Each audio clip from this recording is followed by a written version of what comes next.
High viewers, ఈరోజు ఆంధ్రప్రదేశ్లో కానీ తెలంగాణలో కానీ సినీ లవర్స్ అన్న వాళ్ళు ఎవరైతే ఉన్నారో ఒక్కసారి మీ గుండెల మీద చేసుకోండి. మీరు తెలుగు సినిమాని చంపేయాలని అనుకుంటున్నారు. తెలుగు సినిమా నిర్మాతలని రోడ్డుని పడేద్దని అనుకుంటూ ఉన్నారు. డిస్ట్రిబ్యూటర్ని కొంపలు మొత్తం అమ్మేసుకొని కూలి పనికి వెళ్ళాలి వాళ్ళని చెప్పేసి అనుకుంటున్నారు. నేను చాలా ప్రాక్టికల్గా మాట్లాడుతున్నాను. గణేష్ గోల్డ్ తాకట్టులో ఉన్న బంగారాన్ని విడిపించి కొనబడును. సంప్రదించండి 9966651144. అసలు నిన్న హైదరాబాద్ నుంచి రాయలసీమకి, ఇటు ఉత్తరాంధ్రకి, వైజాగ్కి, విజయవాడకి వెళ్తున్న బస్సులు ఉన్నాయి కదా, అందులో ఏసీ స్లీపర్ క్లాస్ బస్సులు, ఏసీ సీటింగ్ బస్సులు ఉన్నటువంటివి టికెట్ రేట్లు ఎక్కువగా కలెక్ట్ చేశారు. ఎందుకు ఇంత కలెక్ట్ చేశారు ఏంటి అంటే, మీరు లోపల కూర్చోండి, మీరు అంతకుమించి ద బెస్ట్ ఫీల్ అవుతారని చెప్పేసి వాళ్ళు లోపల కూర్చున్నాక బస్ మూవ్ అయ్యాక సిటీ దాటిందిరా అనగానే పెట్టేశారు. ఏంటిది? గేమ్ చేంజర్ సినిమా పెట్టేశారు. గేమ్ చేంజర్ రిలీజ్ అయింది మన 10వ తారీఖున. 11వ తారీఖు సెకండ్ డే. 11వ తారీఖు నుంచి బస్సులు పండగ ఊరేలో వెళ్తున్నారు కదా, 11వ తారీఖు బస్సులో ప్లే అయింది. 12వ తారీఖు ప్లే అయింది. 12వ తారీఖు డాకు మహారాజు వచ్చిందా, దట్ మీన్స్ నిన్న కదా. ఈ డాకు మహారాజు నిన్న మధ్యాహ్నానికి వచ్చేసి హెచ్డి ప్రింట్ ఆన్లైన్లో పెట్టారంట, పైరసీ. మరి గేమ్ చేంజర్ అంటే గేమ్ చేంజర్ కూడా ఆన్లైన్లో పెట్టారు. ఆన్లైన్లో పెట్టిన గేమ్ చేంజర్ సినిమాకి సంబంధించి దానిని డౌన్లోడ్ చేసి ఏకంగా ఈ ఊరెళ్ళే బస్సులు ఏవైతే అందులో పెట్టేశారు.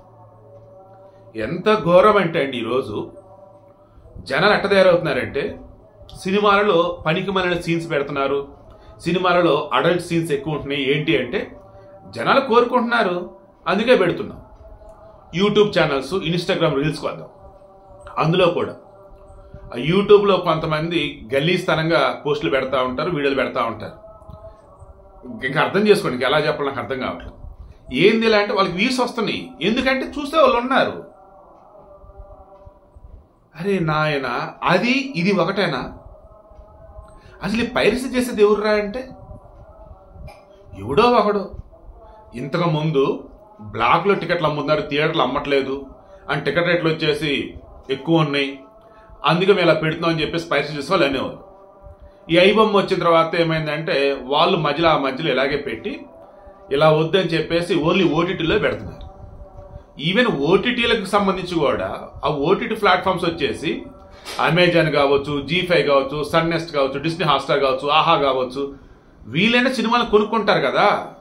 మరి వాళ్ళంటే సరే, ఎక్కడో సబ్స్క్రిప్షన్ లేని వాళ్ళు ఏడబడితే ఆడ చూసుకునే వాళ్ళు అంటారు కదా, సరే వాళ్ళ కోసం అంటే ఒకసారి వదిలేయచ్చు. సినిమా అలా కాదు కదా స్వామి. రిలీజ్ అయిన రోజే మీరు ఆన్లైన్లో పెడితే ఏమైపోయేవాళ్ళు నిర్మాతలు. ఇంక నిర్మాతలన్నా కూర్చున్న సేఫ్ జోన్ అండి. డిస్ట్రిబ్యూటర్లు అండి పాపం. నేను నిన్న మొన్న కూడా ఇదే విషయం చెప్తూ వచ్చా. పుష్ప 2 సినిమా కూడా ఆన్లైన్లో వచ్చిందన్నప్పుడు నేను ఇదే చెప్పాను. ఏమంటే డిస్ట్రిబ్యూటర్లు అండి పాపం. వాళ్ళు ఇంట్లో ఉన్నటువంటి భార్య పిల్లల నగల మొత్తం కూడా తాకట్లో పెట్టి అమ్మ వచ్చేసి బాక్సులు కొనుక్కుంటారు, సినిమా కొనుక్కుంటారు. ఇది ఏమాత్రం లాస్ వచ్చిన రోడ్డుని పడతారు. మీకు బాగా గుర్తుంటే నరసింహుడ, మన జూనియర్ ఎన్టీఆర్తో సినిమా, సమీరా రెడ్డి అండ్ ఇంకొకరు ఎవరో ఉండే, ఆ సినిమా ప్రొడ్యూసర్ డిస్ట్రిబ్యూటర్లో ఆల్మోస్ట్ చనిపోయే వాళ్ళు ఆ మూమెంట్లో ఎలా కాపాడుకున్నారు. సో ఇప్పుడు విషయం ఏంటంటే, ఈ మధ్య కాలంలో ఈ డిస్ట్రిబ్యూటర్లు కానీ ప్రొడ్యూసర్లు కానీ ఈ పైరసీకి సంబంధించి బాధపడుతూ ప్రెస్ మీట్ పెట్టి ఇటువంటి చేయట్లా. ఒక 5-10 years బ్యాక్ వరకు ఆల్మోస్ట్ ప్రతి నిర్మాత అల్లాడేవాడు పాపం. ఎప్పుడైతే ఈ కరోనా తర్వాత ఓటీటీ ప్లాట్ఫామ్స్ వచ్చి ఉన్నాయో, దెన్ సర్లే థియేటర్లో పోకపోయింది, ఓటీటీలో అమ్ముకుందని చెప్పేసి అమ్ముకుంటారు ముందుగానే, కూర్చొని సేఫ్ జోన్లో ఉన్నారు. బట్ కొన్న డిస్ట్రిబ్యూటర్లు అలా కాదు కదా పాపం. ఒకసారి మీరు ఆలోచించండి. ఈ మూమెంట్లో మన క్యాట్లిస్ట్ ఛానల్లో వచ్చేసి నేను చెప్పాను, అప్పుడు కింద ఒకళ్ళు కామెంట్ పెట్టారండి, సార్ అత్తారింటికి దారేది సినిమా మీరు తీసుకోండి. ఫస్ట్ హాఫ్ మొత్తం హెచ్డి ప్రింట్ సినిమా రిలీజ్ అవ్వటానికి ముందే లీక్ అయింది, కానీ సినిమా బ్లాక్ బస్టర్ హిట్ కొట్టింది. ఎందుకు? సినిమా అంతా బాగుంది కాబట్టి. సో మీరు అర్థం చేసుకోవాల్సింది ఏంటంటే, నన్ను వాళ్ళు అంటున్నారు ఏమని, ఎంత హెచ్డి ప్రింట్ పెట్టినా వద్దురా సినిమా బాగుందిరా థియేటర్లో చూద్దామరా అనుకున్నాడంటే వచ్చేస్తాడండి. ఓన్లీ సినిమా పోయిందంటలేరా థియేటర్ దాకా ఏం వెళ్తాంలే అనుకునే వాళ్ళు చూస్తూ ఉంటారు. అలా ఎలా అసలు మీరు అనుకుంటారని చెప్పేసి నేను రిప్లై ఇస్తే ఇంత అనుకుంటాం సార్ అన్నారు. ఇంకేమంటారో నాకు తెలియదు. ఇంకొంతమంది ఇప్పుడు ఒక సినిమాకి వెళ్ళాలంటే టికెట్ రేట్ ఎంత, అండ్ ఆ థియేటర్ మల్టీప్లెక్స్ అయితే అక్కడ పాప్కార్న్ ఎంత, స్నాక్స్ ఎంత, మళ్ళీ అక్కడి నుంచి ఇంటికి వెళ్ళాలంటే ఆ జర్నీ. సో ఇవన్నీ చూసుకుంటూ ఉన్నప్పుడు ఏం కాదు పైరసీ చుట్టం బెస్ట్ అని చెప్పేసి అనుకోండి ఇంకొంతమంది అంటారు. ఇప్పుడు దీనికి తగ్గట్టుగా మరి ఎవరు అడుగులేయాలి? తెలుగు సినీ ఇండస్ట్రీ పెద్దలా, లేదన్నప్పుడు తెలుగు సినీ ప్రేక్షకులతో ఒక యూనియన్ ఫామ్ చేసి వాళ్ళతో చర్చలు జరపాలా ప్రొడ్యూసర్లు, లేదంటే ఈ మధ్యలో వచ్చేసి బయ్యర్లు ఉన్నారు కదా, డిస్ట్రిబ్యూటర్లు ఉన్నారు కదా, వాళ్ళు వచ్చేసి జనాలతో చర్చలు జరపాలి. అసలు మీకు ఏం కావాలి, ఎందుకు పైరసీ చేస్తున్నారండి? లేదు, ఈ పైరసీ వెబ్సైట్లో ఉంటాయి, ఎప్పటికప్పుడు బ్లాక్ చేస్తున్నా కొత్త ఏదో ఒకటి మళ్ళీ పెడుతూనే ఉంటారు. ఈ ఐబొమ్మే తీసుకుందాం, ఐబొమ్మ ఆ తర్వాత సమ్ ఏదేదో వచ్చి ఇప్పుడు బొప్పమో సమ్ ఏదో నడుస్తున్నట్టుగా ఉంది. ఈవెన్ ఒకనొక మూమెంట్లో వీళ్ళని ఈటీవీ విన్ యాప్ ఉంది కదా, ఈటీవీ వాళ్ళు ఓటీటీ ప్లాట్ఫామ్, వాళ్ళు ఛాలెంజ్ చేశారు, మాకు పైరసీ చేసి చూపించు, మా ఓటీటీ ప్లాట్ఫామ్లో ఉన్న దానిని నువ్వు మీ దానిలో పెట్టి చూపించాను. అప్పుడు అది చేసినట్టు లేడు. సో ఆ టెక్నాలజీ ఏదో చూసుకొని మిగతా ఓటీటీ ప్లాట్ఫామ్స్ కూడా యూజ్ చేసుకుంటే ఈ ఐబొమ్మ టోటాట్లో రాదు.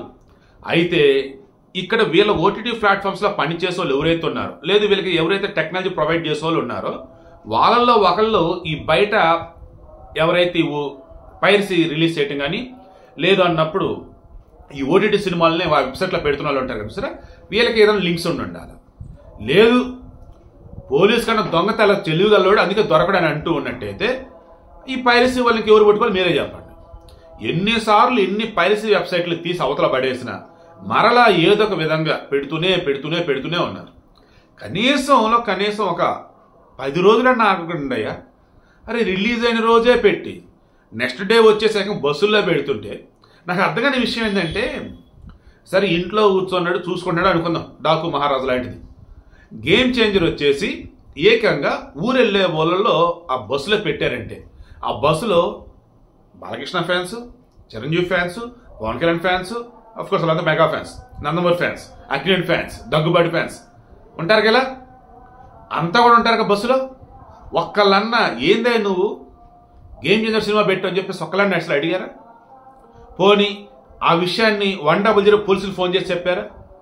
పోనీ దాన్ని ఫోటో కొట్టేసి సోషల్ మీడియాలో పెట్టారంటే సోషల్ మీడియా అలా పెడతాం వాళ్ళు ఇప్పుడు బయటకు వచ్చింది. పోనీ ఆ బస్సు డీటెయిల్స్ అవన్నీ ఇచ్చిన మళ్ళీ అదిబులా వాళ్ళు ఎంజాయ్ చేసేసారు. బట్ అలా జరుగుతుంది అని బయటికి చెప్పారు. వీడియో క్లోజ్ చేస్తాను చూడండి, దండం పెట్టమని చెప్తున్నా. నేను సినీ ఇండస్ట్రీ వాడిని కాదు, బట్ ఒక జర్నలిస్ట్గా చెప్తున్నా. ఎంతోమంది డిస్ట్రిబ్యూటర్లు, బయ్యర్లు, ప్రొడ్యూసర్ల బాధలు ఎలా ఉంటాయని నేను చూస్తున్నా. రోడ్డును పట్టినటువంటి జీవితాలు కూడా నాకు తెలుసు.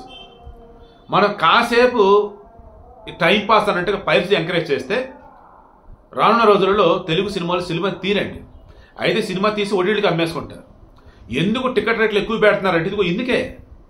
అది సినిమా రిలీజ్ అయ్యావగానే పైరసీ చేస్తుంటే ఆ మొదటి 2-3 రోజులైనా గట్టి కలెక్షన్స్ కొట్టుకోవాలి కదా. ఎవరైతే పైరసీ మనకెందుకురా తిరగ చూద్దాం అనుకుంటారే ఇక వాళ్ళతో బతకాలి ఇంక వాళ్ళు. మీకు అర్థమవుతుందా? ఘోరం అండి. చూసేవాడు పైరసీని అండ్ ఈ పైరసీ చేసేవాడు ఎవడైతే ఉన్నాడో మీరు తెలుగు సినిమాని చంపుతున్నట్టే. మీరు నిజంగా తెలుగు సినిమాకే కాదు అసలు సినీ ఇండస్ట్రీకి ద్రోహం చేస్తున్నట్టు.